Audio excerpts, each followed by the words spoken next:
ठाकरे गृहमंत्री असताना ठाकरे मुख्यमंत्री असताना गृह खातं दुसऱ्या पक्षाला देणं योग्य नव्हतं अशा आशयाचा हा दावा संजय राऊत यांनी केलेला आहे।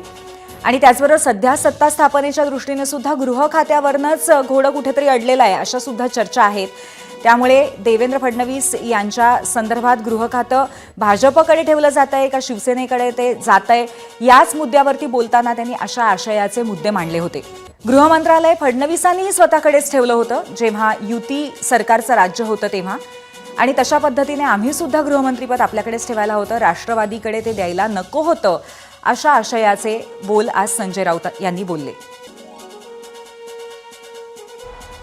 दुसऱ्या क्रमांकाचं खातं हे गृह खातं आहे, पण मुख्यमंत्री गृह खातं आपल्याजवळ ठेवतो, देवेंद्रजींनी ठेवलेलं आहे। कारण जेव्हा जेव्हा आम्ही त्यांच्याशी पूर्वी चर्चा करायचो तेव्हा ते सांगायचे की उद्धव ठाकरेंनी गृह खातं दुसऱ्या पक्षाला द्यायची चूक करू नये, आमचं तेच म्हणणं होतं।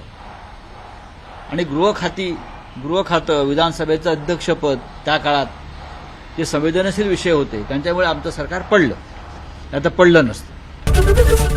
एबीपी माझा, उघडा डोळे बघा नीट।